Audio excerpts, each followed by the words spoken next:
Welcome to Celtic State of Mind. I'm John Dykes, and today I'm delighted to be joined on the Axon Bulletin by two of our regular contributors. We have Laura Bradburn rejoining us, and after about a 3-week absence, Jim Orr is back in the hot seat. Welcome back to the show, guys.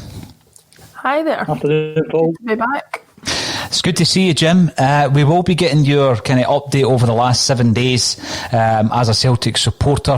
I'll come to yourself first, Laura. How's the last 7 days been for you? What's your kind of takeaways from the world of Celtic? Well, I was just talking to you before we came on air, and I said it's only a week since I was last on, and it feels like a million years. I mean, like, I've been watching the show every day this week on my lunch break, and I know that we've gone over it ad nauseum, but I mean, I just feel a little bit like, you know, I saw one of the guys earlier on in the week describe us as descending into our kind of banter years, and that is definitely the way that it feels. You know, we as we should, we've delighted in the trials and tribulations of certain other clubs and certain other teams at times.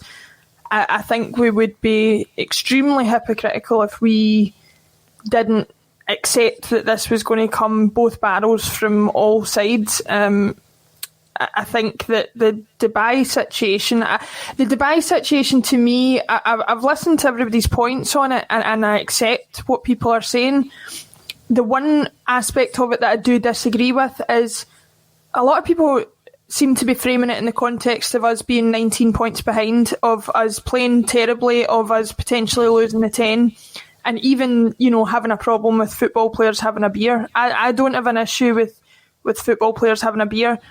Although I do have an issue with us being 19 points behind, that for me is not the context in which the Dubai trip has wound people up. We've gone over it before, but to do that in the middle of a global pandemic, to put yourselves, other people at risk, to put the integrity of the league at risk by potentially coming back and having to isolate if you contract anything while you're over there, it's just shocking. It's just an embarrassment, and it's something that I think quite rightly we've been criticised from all sides for, and I'm no different to it, basically.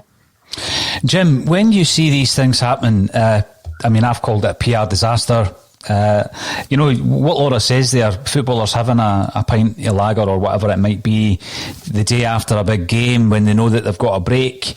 You know, in isolation, that's not a big deal, but under the current circumstances, Laura describes the situation pretty well. They're saying that, you know, the context of this, it's all wrong. And, you know, Celtic have basically dealt with it by, you know, tweeting out loads of pictures of the team training really hard. So hopefully they come back refreshed. What's your thoughts been on it, Jim? I would certainly echo Laura's sentiments there. But, as I said a number of times on the podcast, this was meant to be the season of doing the 10. So don't do anything that puts that at risk. Don't do anything that does that. And I've said in the past, when we're playing games in Europe, don't send my best players because they might catch COVID. And what this club have decided to do is take the whole squad out of the country. It's an idiotic decision. And whatever happens after that, the consequences of that, I don't care. It's all down the club. It's an idiotic decision to do that. And whatever comes their way, they totally deserve. And if we have to forfeit games because somebody has to isolate, that's down to that's down to Celtic. That's down to the club. That's whoever made that decision. And it doesn't matter if you get it agreed by the Scottish Government, the SFA. It was an idiotic idea in this season. This season, you don't do stupid things. And game after game, month after month, week after week, the level of decision making at the club has been appalling. And we are where we are because of them. And I've got 3 weeks worth of ranting to get through, so how long do we have today? Plenty of time, Jim, plenty of time. You've got some marvellous guests on your podcast, Paul. And although Kevin Graham is the king of the analogies. The best analogy has actually came from Lauren when he said this week or last week or something that if you replace the manager, it's like replacing your front door and your house is crumbling. And that's what we've got. We've got a club that's just crumbling. So changing the manager, although that would be good, won't make it that much of a difference. And the king of the analogies actually came up with actually the best point of the week was that despite 9 years of success, we're doing that in spite of the guys who run the club. Because just think where we would be if we had people who ran the club who had some sort of plan, some sort of strategy. We would be in a far better position to where we are just now. I don't have any great issue with losing the league this year because the team across the city are actually doing really, really well. And even if we were putting at the best of our powers, we might not still be top of the league. But how this season is starting to pan out, even though we're miles behind, it's kind of like the 90s again. A lot of people described the game last week like back in the 90s. I know Laura's too young to remember the 90s, but games where we would tend to dominate the game, do something daft, and end up losing the game. And if you look at this season and look at the points that have been dropped, we do drop points by drawing with four teams. And of the 4 teams that we drew, we dropped points at Rugby Park, Pittodrie and Easter Road. Any other season you would expect us maybe to drop points there. So fair enough, you can't win them all. The points dropped against St Johnstone, unforgivable. And across the city, they've dropped points at Easter Road, which you would tend to do, and at Livingston, which is unusual. So this season, actually, so far, if we win our games in hand, and I take all those points on board, we don't actually look like it doing it. But if we did win those games in hand, it's down to 10 points. And then that was down to the 2 Derby games. If we'd have won the 2 Derby games, we'd be 2 points ahead. And this is a kind of throwback to the 90s for me. I don't think we deserve to win the league this year. I don't have an issue with us not winning the league. And I would say hats off to the team who won the league because they've done things that we haven't done. I don't know if you've seen the tweet by the guy calling himself Duco James, who does the Celtic huddle breakdown. Yeah. He retweeted something that he tweeted after the Ferencváros game, and it was Nostradamus-like. And actually, everything that's happened, he had it on that tweet. And if you have time at some point later in the podcast, I've got it sitting here and I could read you some bits and pieces from that, but I'll leave that for now. Dubai, that's all on the club. All on the club. You know, when you're talking about the analogy of, Neil Lennon being part of a much bigger problem, Jim, there has been comments today actually coming out in the press. Again, tried to be positive yesterday, and it's difficult sometimes when you're reacting to the topical points that Celtic are involved in. But we will talk about some transfer news at some point. And the point was made that, the question was raised in relation to the CEO of Celtic. And I thought there was an excellent point yesterday, Jim, going back to what you said before. Some of the points that are made, not just by the pundits, of course, but by the great number of people who get involved in the comments and in the chat. And it was all down to, and it made perfect sense, actually. It seems obvious, but it certainly did make perfect sense. If Peter Lawwell is looking to step down at the end of the season, then it wouldn't be in Celtic's best interest if they want to get the best replacement CEO to have a different manager in place, because you would guess that the CEO wants to be involved in that decision-making process should a new one be coming in. Laura, I took that yesterday and thought, that actually makes a lot of sense, because we do feel as though the board have been sitting on their hands a lot of the time. They're kind of praying for Rangers to collapse. As Jim said before, it doesn't look likely. Do you think that may be where we are in terms of why Neil Lennon's still in position? Well, I think certainly that for Peter Lawwell, Neil Lennon is a preferred choice where he probably wouldn't be for a number of other people in the same position. I think there's a previous relationship there that has been used to justify Lennon's reappointment, certainly, to the club when he did get reappointed after Rodgers left. So from that point of view, you could look at it 2 ways. Either a new CEO is going to come in and say, don't want to rock the boat too much, want to assess the situation, or he's going to come in with ideas of how to take the club forward and thinks that a particular person will help to facilitate that. it's not an uncommon step to take, to be honest. We've all seen it before, where managers immediately fear for their jobs when a new chairman or a new owner or a new higher up at the club comes in. So I wouldn't be surprised. I mean, I think Neil Lennon's days are numbered as it is, whether Peter Lawwell stays or whether he goes. But certainly if somebody comes in to replace Lawwell, I would think that the logical next step would be to replace him with somebody that the CEO's either worked with before or knows will carry out, you know, some of the plans that he has in place. And I get that sort of flies in the face of what we've said before. We've talked about Lawwell maybe being too involved in the football side of things, but at the end of the day, there does have to be a cohesion between a CEO and everybody else at the club, and that includes probably the second most important person at the club, or the most important person at the club, who's the manager. So I would certainly think any change in the structure higher up in the club is going to be followed by certainly a change in the management team and possibly the coaching team as well, because I would like to think that any manager coming in would be able to bring in their own staff, unlike what's happened this time. Mm-hmm. Yeah, because it all flows, and I think that's what we're getting back to when, you know, Jim, you were on the show a few weeks ago and we were talking about the protests, we were talking about some of the banners, disband the PLC, I think one of the banners was at that time. I do think that, you know, there is a restructure required. There's members of that board who are almost faceless entities. They're just, you know, they're blazers who don't seem to have a voice. They don't seem to get involved in any of the decision-making process. And, you know, in the past, there have been very strong Celtic chairmen. I don't think we have a strong Celtic chairman at the moment. Do you think this is going to happen, a full restructure, that some of the big decision makers at the very top of the club will be moving on at the end of this season? Do you think that was always the plan? I think we're in total limbo at the moment. I have no idea what's actually going to happen just now. You stand or fall by the decisions that you make, and the decisions have to align to some sort of strategy somewhere.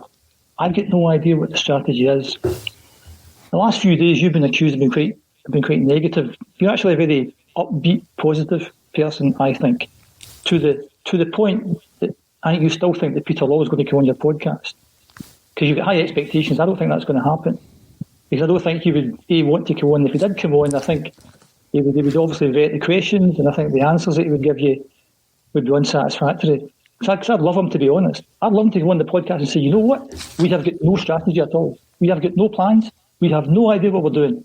No idea at all. Right? Because that's like to me. No strategy, no plans. We're making this up on the roof. Right? Tomorrow's a new day. What's going to happen? We have no idea. No idea at all. Let's just see what happens. How do you hire a manager? Let's look in the showers. Let's see if we can find in the showers who's got some shampoos. Do you want the job? You can have the job. Oh, need to ask you a question first. Do you know how you get from Sucky Hall Street to Aikenhead Road? Yeah, I do. You've got the job. You know the That's what's important. If you've got shampoo and conditioner and a street map of Glasgow, you've got the job. That's the strategy. That's our strategy. How mad is that? As I've said before, McDonald's, if they were going to hire lowest paid employee, they would advertise the post. They would have a shortlist. They would interview people. Nah. Shower, shampoo, A to Z of Glasgow. You've got the job, mate. You've got the job. So next manager, shower, A to Z of Glasgow. You've got the job. So let's look out for that. My expectations are very low, and they meet my expectations every single time. You know this, Jim. I'm glad you brought that up. Because when was it now? I think it was after the Dubai pictures emerged, Laura. And again, just I get that a lot of people are very, very emotional at this moment in time when it comes to our club. So every single thing you say is you're putting yourself up for criticism, and that's fine, because you take that when you come on the show. But I said that the picture of Neil Lennon and Scott Brown by the poolside typified everything about Celtic this season, and maybe even wider than this season, because I said it was fat, arrogant and lazy, right? Now, going back to Jim's point about appointing Neil Lennon in the showers, and part of that was the fact that there's a drawer somewhere in Peter Lawwell's office with all these CVs and applications that he's not bothered to look at. I don't believe that. I actually don't. I think this falls into this arrogant part of my comment at the beginning of this week, whereby that was just aloofness by Peter Lawwell to come away and say that. Maybe my expectations are too high, Jim, in me saying this, but I think at the level that Celtic are operating at, in terms of a football club, as a business, not to even look at CVs, not to consider applications, is gross negligence. And I actually, to give them some credit, I just feel as though he was being very aloof in saying that. And also, I also believe that the reason he did it was to give Neil Lennon the belief that he had the full backing at all times, and the board weren't looking to consider other managerial prospects. So then, Paul, what would a sensible person do? Because I think it's a lack of awareness, right? What a sensible person would have done at that moment would have to say, Neil's won is the cup. That's the treble done. We owe Neil, a lot here. We've got a number of applications. We're going to sift through the applications the next few weeks or so. And Neil's done himself no harm today. He's a real candidate for the job. And give it a week. And for all we know, the level of candidates might be really poor. And Neil might have got the job anyway. But at least when you do that, you say, well, we thought about this. I think there's a complete lack of awareness to have done that. And I've said to you before, because you write books, words are very important. And when you say something, people are going to hone in on that stuff. The word that you've loved this year has been culture. You haven't let that go. Right? So, my new word is values. Last time we were talking about values. So when you say something, as you said a minute ago, people are going to pick you up. I can't see the comments, but I'm sure there'll be lots of comments will be saying, what's this guy talking about? He's an idiot. Fine, right. But if you say something, as you said a minute ago, people will comment on that. And if you're running a large football club and you're earning £3.5 million, I think at the very least you should watch what you say, because it may come back to bite you. And I think we're a very risk-averse club. So you don't take chances and you don't take risks. The Dubai is a perfect example of a huge risk. Why would you do that this season of ball? So I don't have a lot of sympathy. I think if you're paying people big bucks, then you stand and fall by decisions that you make. And if you say things, you have to stand by them. You have to justify them. And that was a ridiculous thing to say. And I think fans are quite entitled to keep repeating that. Why did you do that? What's all that about? Because all it does is shoot yourself in the foot. It makes it more difficult for you in the future moving forward, because that will always be around your neck. I think it's a total lack of awareness. Now, I wouldn't want to waste too much energy in talking about Dubai. I think when you see the players doing some of the things they're doing, that's a lack of awareness as well. Yeah. Surely they should have been told, if you're going to Dubai, I understand you're working hard and it's really hot, and you can have a couple of beers, but stay out of sight. Don't give people an excuse to make this a bigger disaster than it is.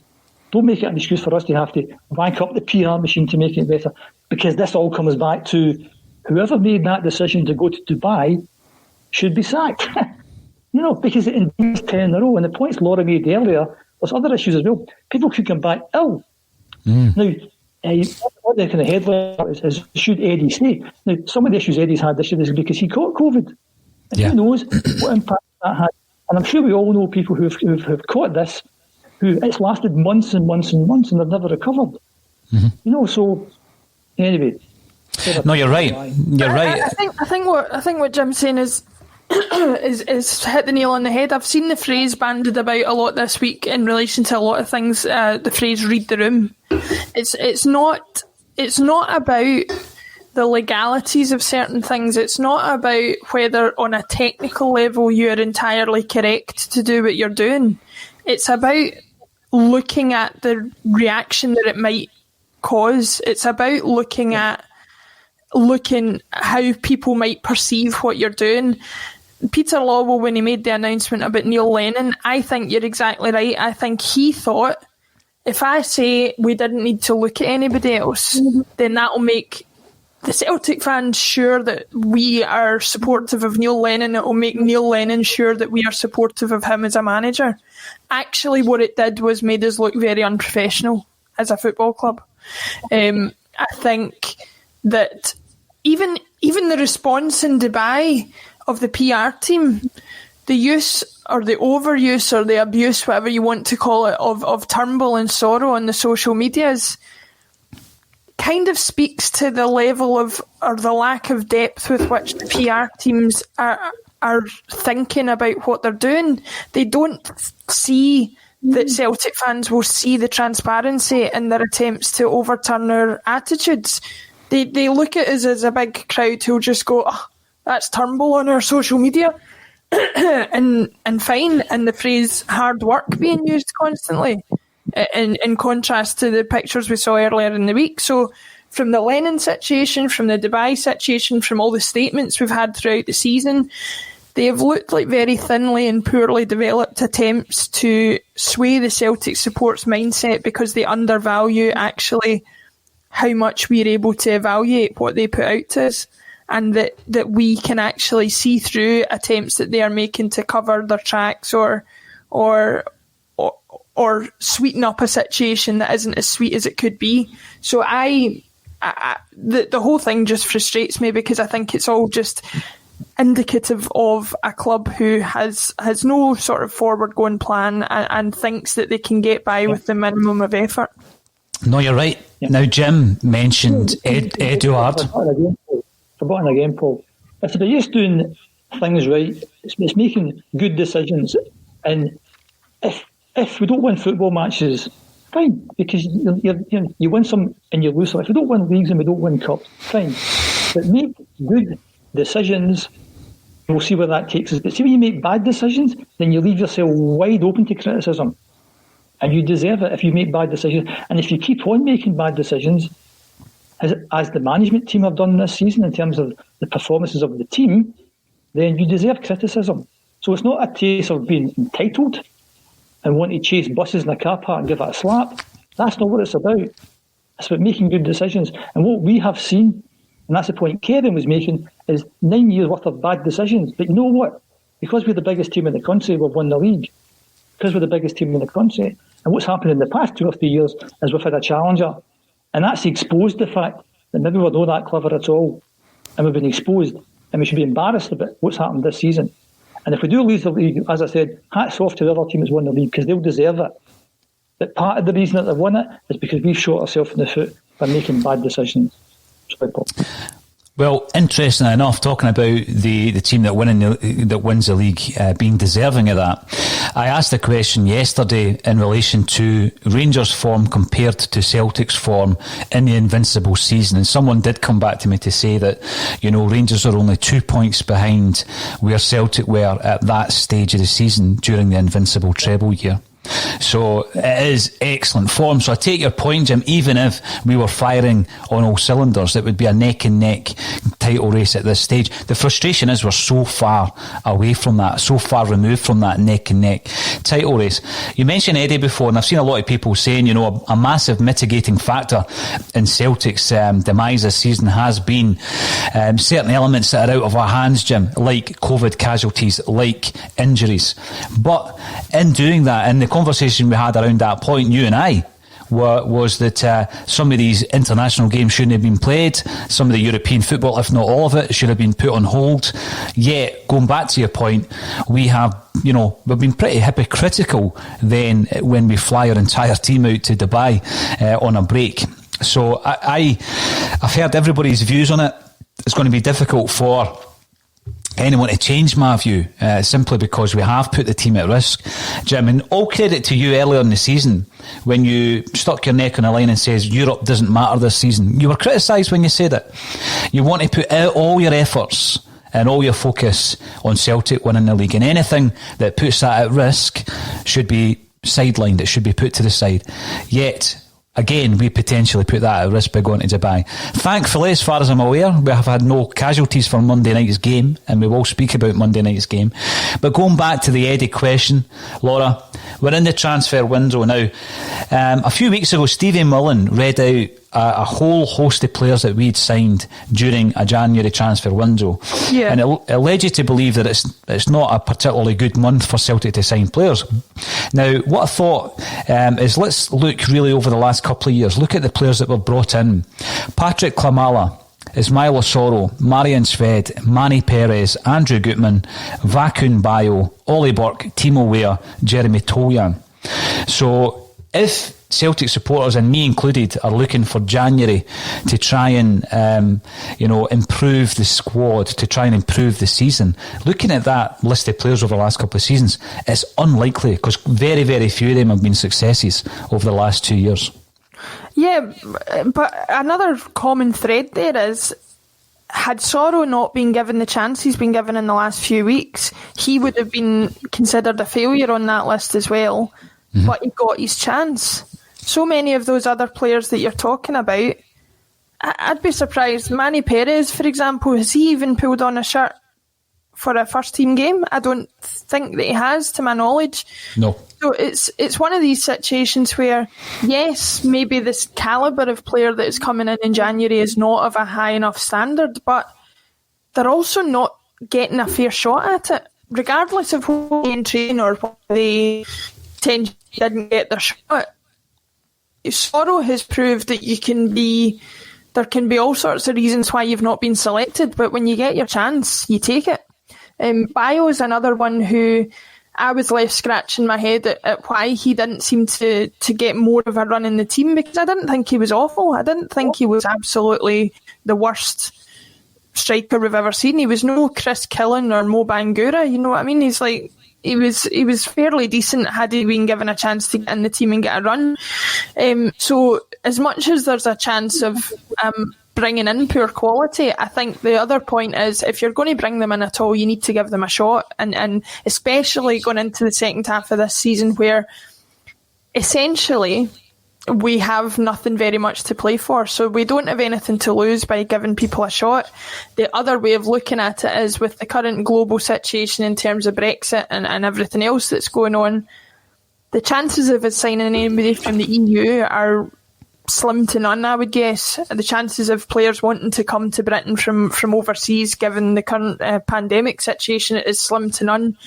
So I would say this is a perfect opportunity for us to look to the academy, to look to the younger players who are on the fringes of the squad, and see if this next 6 months can be a chance for them to get a run and potentially cement a place for next season. That, to me, seems to be the best way to go forward, rather than just throwing more money down the toilet. There was another name mentioned again, and we've had some feedback on the comments sections coming through. Patrick Murphy, who is regularly the first person to comment on these broadcasts. Patrick, welcome back. Benković is a good defender. We are, of course, talking about Filip Benković, the Croat, who has been at Leicester now for a number of years. He came to Celtic on a loan deal, played 27 games, was hampered by injury to some degree, has since then had loan deals at Bristol City and Cardiff, not played many games. He is a good defender, but injuries seem to be an issue. I take him back. If there is any clause that would allow us to terminate Duffy's loan, we should do it. He simply can't handle Celtic. Now, David Bradley disagrees. He reckons far too many injuries for Filip Benković. And then we do get other people coming on. OB Boy, why is there even talk of going back for Benković? He is injury prone. He goes on to say, go forward, not back. He's one of the names. He keeps cropping up, a bit like Foster, a bit like Paddy Roberts. Jim, or obviously the reason that story broke was that Brendan Rodgers was asked a question. He described Celtic as a huge club. But he admitted that we haven't had any contact in relation to Filip Benković, and he did say that Celtic would be a great move for him. Now, you know, we do have an issue at centre half.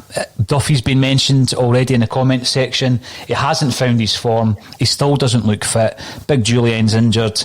Do we go to the youth? Do we go to some players who maybe are deserving of more of a chance, like Welsh, who's come into the side? Or do we dip back into the market and try and bring in someone like Filip Benković? I'm going to echo Laura's comments again today, that the fact that we haven't used people in the squad who are obviously good enough to play is another major contributory factor to this season. The Soros and the Turnbulls. And I think there's other players that we could have utilised. Luke O'Connell looked really good in that cameo he came on against Hibs for the second half in that game before the season started. He's a really good player. And Bailey's a good player, we think. So if you've got somebody in the first team squad, then my understanding would be is they should be good enough to play in the team. But we've got a whole bunch of players never getting near the team. In terms of what happens in the January window, I'll go back to what's the strategy? What do we expect in this window? Are we still going for the league? It's unlikely. Are we planning for next year? Benković for this year? Forget it. He's hardly kicked a ball in 2 years. He's not match fit, so it's going to take him 4, 5, 6 weeks up to speed. So that could be a signing for next year. But for me, in my opinion, it's just about opinion, not for this year. If it's about trying to win the league, not Benković. It's somebody else who can get right into that team. Not Benković for me. What has Stephen Welsh done wrong to not merit a longer run in the team? Yes, he's a young player. He's slightly naive. He's got things to learn. We've said it before about other players. The only way he's going to learn is by getting the opportunities in the team. He's almost ready-made for this opportunity, and I don't see any reason to go out, like you say, and spend money on a $2 million loan signing like Duffy that doesn't work out, or Benković, who we know spends a lot of time on the bench at the best of times. Stephen Welsh must be sitting there thinking, give me my shot. I can prove myself worthy of a shot here. He's certainly capable to play against your St Mirrens and Hamiltons and Kilmarnocks of this world. And given the fact that we're now out of Europe, he's not going to be pressed by much higher quality than that. You know, it's a good point, because I go back to the Conor Hazard situation, Laura. You and I watched the cup final, obviously, on that day that we clinched the quadruple treble. People were critical of some of the aspects of his play that day, but he contributed to that win as much as anyone during the penalty shootout. However, a couple of weeks later, he's out the side. Neil Lennon comes out and says, Barkas is our first choice. That's why we signed him, to be the first choice goalie. So what does that say to the younger players like Hazard, who has broken in, who's made given a good account of himself over the piece, and he's just dropped, because we've signed this guy who was a costly signing from AEK Athens earlier on. Jim, do you want to come in? And everybody is pointing out about the fact that he's 22 years old and he's young, and you've made the point before. Sorrow is 22 years old. Nobody's talking about his age. At the end of the day, 22 years old at the best of times is not a young time to be put into a team. If he's good enough, and I think he is, bearing in mind he needs to improve a little bit with experience, then put him in. Sorry, Jim, I jumped ahead of you there. No, I was just going to say the goalkeeping situation just sums up the season for me. There's no plan, no strategy there. Last time I was on was just before the cup final, and I couldn't understand why Hazard was still in goals after the Lille game. I thought, you bring the guy in, you give him a game, you take him aside, you say, you've done well, son.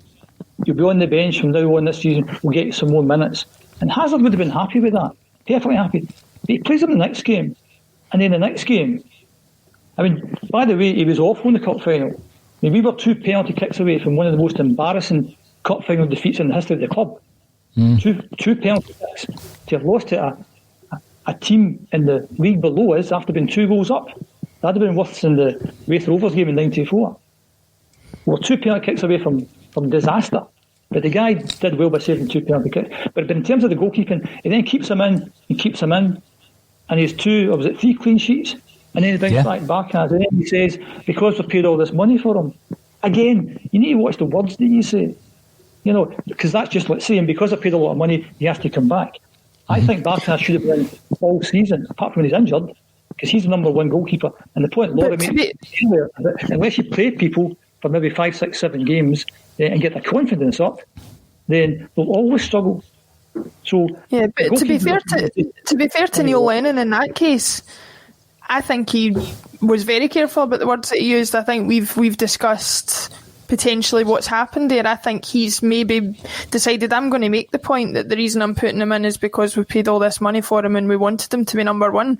I'm deliberately not going to say he's put in the performances that merit the chance, because as we've discussed last week, there's potentially other people involved in that decision, and so he's choosing his words to say, no, I'm not saying that he's been a player that's worthy of his shot, but we're putting him in because of circumstances of how he came into the club. No, that's interesting. Very interesting because, again, the point I would make about is what's the plan and what's the strategy. The Gordon Strachan interview the other day talking about it's the manager that picks the players. Yeah. Here's a question for you, Paul, because you're far closer to the things than those ordinary pundits or ordinary punters. Why do we let the other goalkeeper go at the start of the season when his contract was up for renewal? Why did we let Craig Gordon go? Why did we let him go? Well, we let him go, as far as I'm aware, because we thought the Fraser Forster deal was done. So we let Craig Gordon go. Now, at the time, there was a rumour suggesting that we offered him a 1-year deal. He wanted a 3-year deal. What I can say is what he got at Hearts is what he was offered at Celtic. So it didn't come down to the monetary value of the deal that we were putting together. Celtic made it quite clear to Craig Gordon that we don't want you at the club. We've got Fraser Forster coming in. That all collapsed, and obviously we've gone to the contingency. Okay, and the point I made every single week I've been on this: don't do anything that puts the 10 at risk. Right? At that point in time, we could have quite easily paid him a bit more if we'd have felt like it.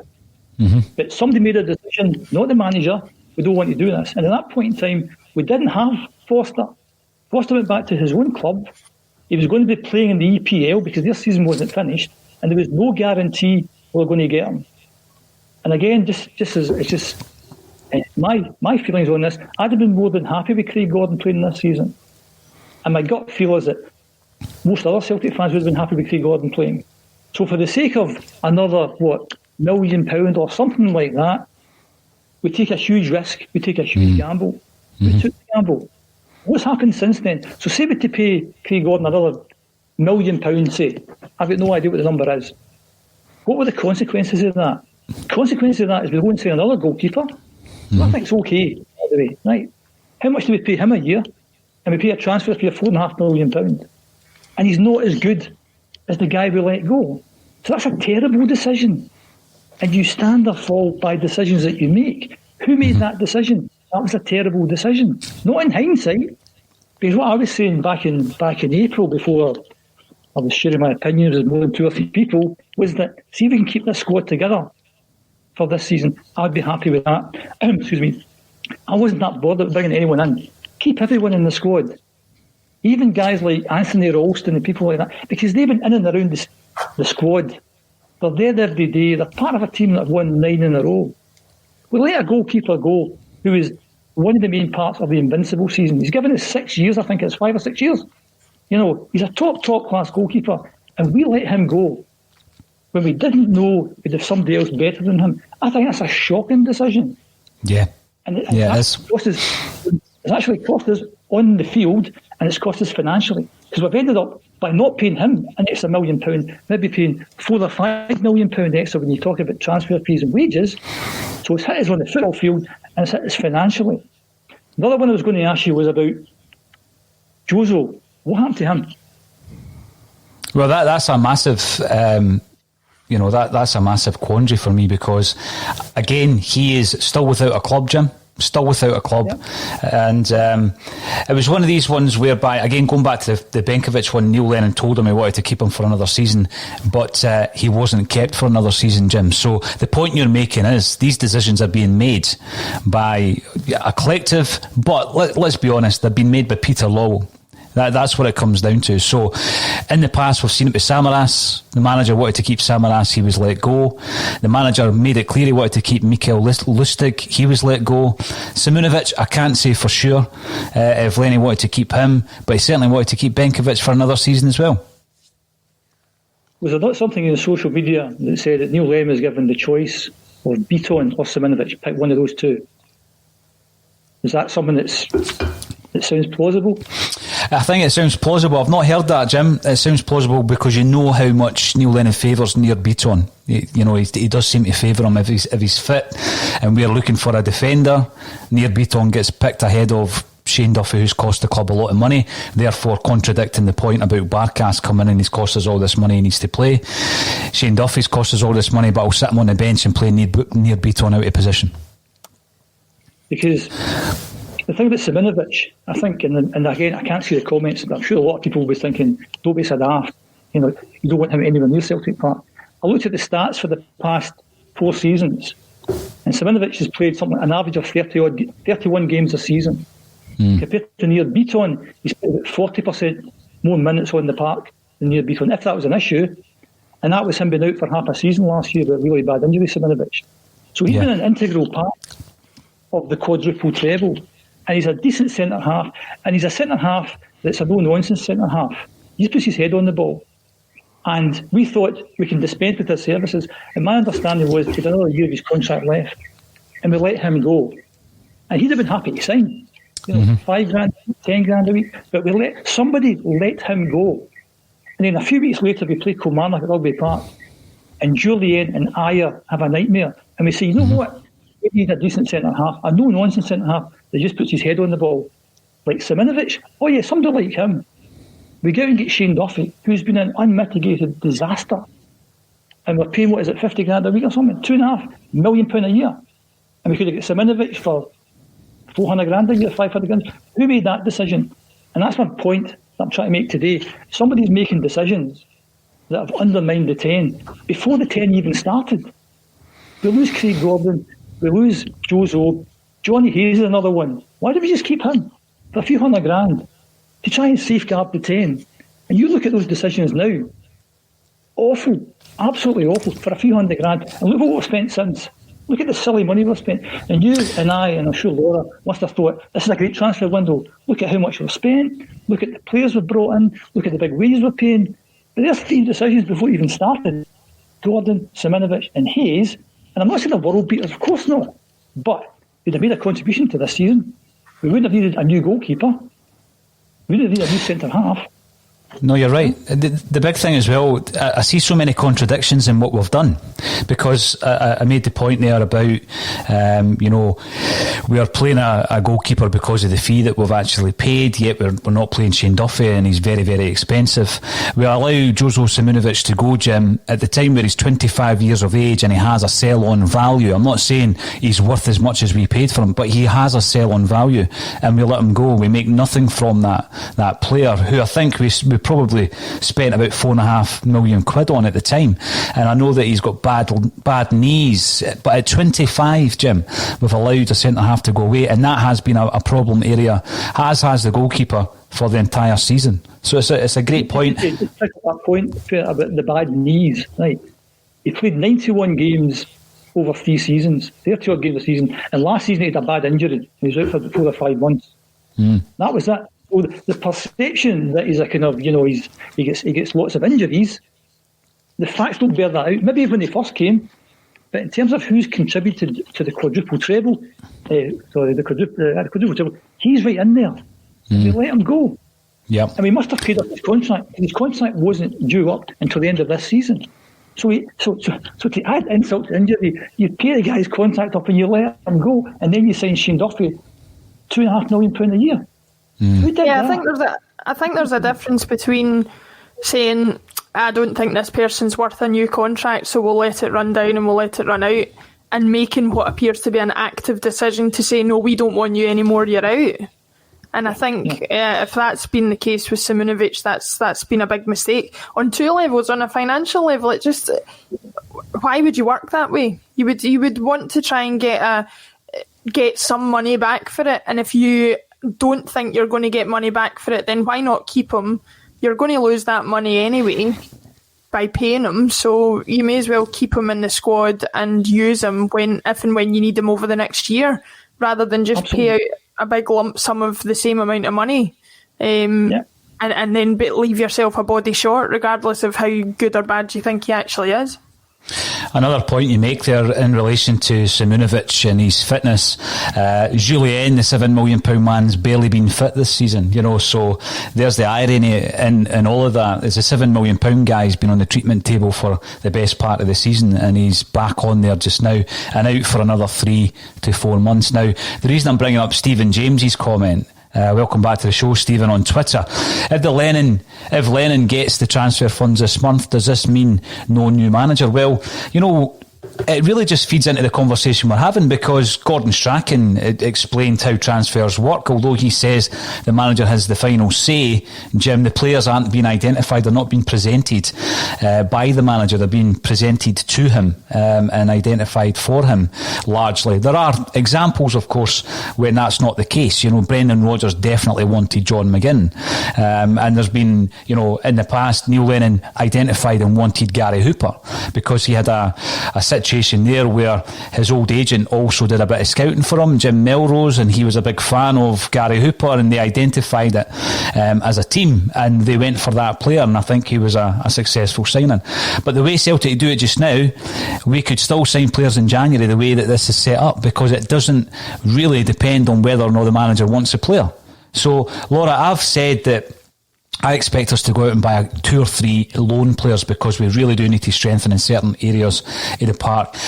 Do you think we will go out and maybe bring... I know that one of our so-called targets, Mark McKenzie, has already moved from Philadelphia Union to Genk. So we're at that stage where players who we might fancy are on their move. They're on the move already. Mm-hmm. I think to go back to get back to Stephen's point, the assumption would be, if you're going to give Neil Lennon money in January, then you would have to suggest that the plan is to keep him in place for potentially a longer period of time. But it goes back to Jim's point earlier of that is how clubs normally work. But we're assuming there that there's a cohesive plan in place that suggests, well, if we're keeping this manager, he needs the funds. Mm-hmm. I wouldn't be surprised if the way things are going at the moment, they're just saying, well, we're not getting rid of him, we need players in January, so we'll just let him decide who the players are, regardless of what the situation is going forward. And that creates 2 issues. One, obviously, the signings in January that Lennon's made in years gone by, we've gone over, have not been fantastic, whether it's him or the club that are making those decisions.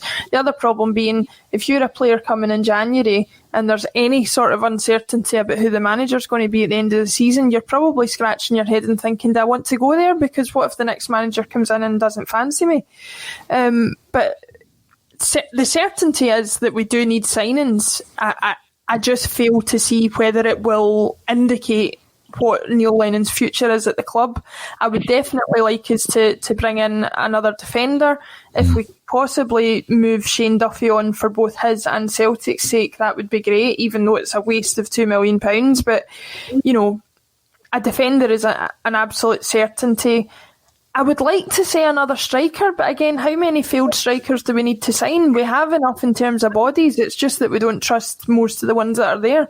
Mm-hmm. I think probably what we need is, if we're not going to be able to rely on Scott Brown as consistently as we have done in years gone by, we certainly need another sort of Sorrow type player, defensive midfielder, just in case he experiences any issues. Because if he was to go down injured tomorrow, you're at the stage with Scott Brown where you can't really rely on him to do 90 minutes at the moment. So I would want to make sure there was somebody else appropriate in place of him. So that would be my 2 major things, is probably a central defender of some description and certainly a central defensive midfielder. Now, Jim, obviously we've already discussed the issues around us failing to give youth a chance. Earlier on in the week I spoke to Colin Watt about yet another proposal for Celtic Colts to be admitted into the pyramid of Scottish football. We're not developing players enough, but when we do get the opportunity, we still don't give them a chance in the first team. Do you see this as an opportunity? I mean, there's a tough month ahead in terms of fixtures for Rangers, and I asked Colin the question yesterday. When you look at the Rangers fixtures, we've got Aberdeen away, Motherwell away, Ross County at home and Hibs away. Would you expect them to drop anything from those 4 fixtures? And then similarly looking at the Celtic fixtures, Hibs at home, Livingston at home, then away, and then Hamilton at home. Do you think we, in the remaining 4 fixtures of January, will claw anything back? Colin says no. He reckons there will be 8 wins for Celtic and Rangers in those 4 fixtures. What's your thoughts on that? Well, just before we go on to the football matches, we've got a squad of 29 players. Okay, maybe 2 or 3 injured just now. What a shocking indictment that is of those 29 players. Of course, we need to sign more players. We've got enough players there. Let's give them a chance. Again, I think we're in limbo. We don't know if the manager's going to be there after the summer. We don't know if the chief executive is going to be there after the summer. So who decides who signs who? It's a shambles. In terms of the games, they won't drop any points. And the chances are we're now starting to play a bit better. So we shouldn't be dropping any points either.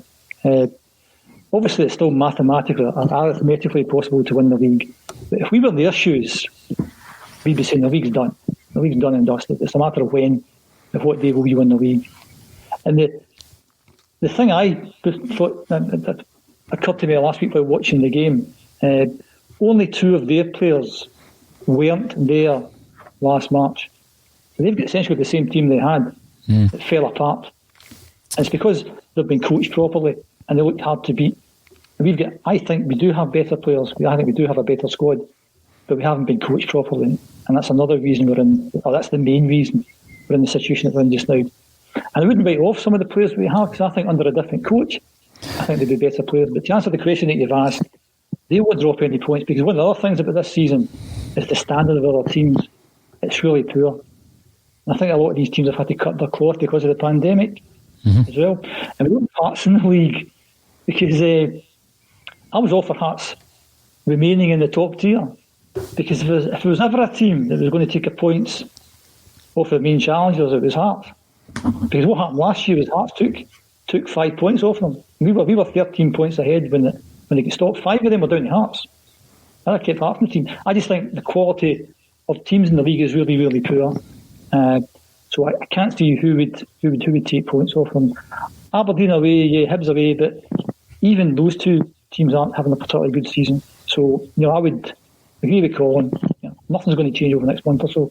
I'm dead interested, as everyone is what's going to happen at Celtic Park, because it's just limbo, it's just clueless. There's no strategy, as I said before, and whatever we do, I've got no idea why we're doing it, because I just don't understand what's happening, and it's a shocking situation to be in. If we'd have changed the manager 2 or 3 months ago, you'd have said, well, give the manager funds for next season. There'd be some sort of plan there. That's not happened. So we've got 2 dead men walking almost. And we're going to give them money to sign players. It's just a shambles. It has turned into a complete shambles, and I say turned. I mean, the signs have been there for most of the season. If I was to be the most positive man on the planet, I would be looking at this journey to Dubai positively and saying, it might well be good for the team bonding, it might well be good for the fitness. Laura, I'm going to ask you, we were in a good run of form leading into the Rangers game. The biggest part of that, the shining light, was Soro and Turnbull. Part of this diamond that was working well. We also had the 2 up front. And we've gone into the Rangers game. I think we performed pretty well for the most part of that game, but we weren't able to manage it after the sending off, unfortunately. And then we've gone away for the break. Do you think that Celtic will still be in a good run of form when we return on Monday night? I mean, I would hope so. There's 2 ways to look at the Rangers' defeat. One is, in some ways it was a bit of a kick in the teeth. They didn't have a shot on target. We played so well but didn't take our chances, and then they end up winning by an own goal. In other circumstances, if we'd had to go straight into a following match, I think that might have knocked our confidence more, and we kind of maybe would have been still rocking from that defeat. The one thing that this break might have provided, for all the criticisms it's attracted, is a chance for the players to kind of put that defeat behind them and try and remember the form that they were in going into the game, and come back into the league a bit more fired up and raring to go. I have to say, there are a lot of other teams in the league I would rather be playing than Hibs for the first game after the Rangers game, but they're about as much of a test as we're going to get in the league, so what better chance to show kind of that we are still on form and that we are still taking things forward. I expect a strong performance.